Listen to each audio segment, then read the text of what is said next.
Welcome to Samba Samba. Enjoy the video. In this video, I will explain how to replace interior lights in your Jeep Grand Cherokee.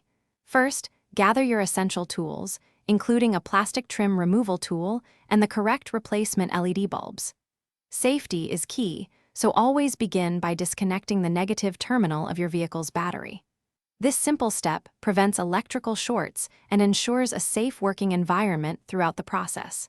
Let's get started. Next, let's tackle the dome and map lights. Using your plastic trim removal tool, gently pry off the clear plastic lens cover. Once the cover is off, carefully pull the old bulb straight out of its socket. Now, insert your new LED bulb. If it doesn't light up, simply flip it 180 degrees and reinsert it, as LEDs are polarity sensitive. Test the light before replacing the cover. Moving on to the footwell and cargo area lights. For the footwell lights, you'll find the housing typically located under the dashboard.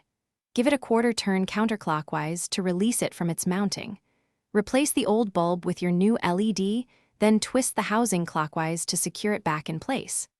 The cargo light replacement follows a similar process, often requiring a gentle pry to access the bulb. Finally, it's time for reassembly and testing. Reconnect the negative battery terminal, making sure it's secure. Turn on your vehicle's interior lights to confirm that all the new LED bulbs are working correctly.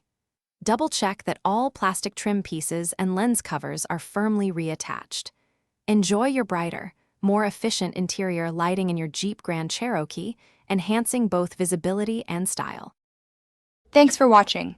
Consider subscribing if we helped you.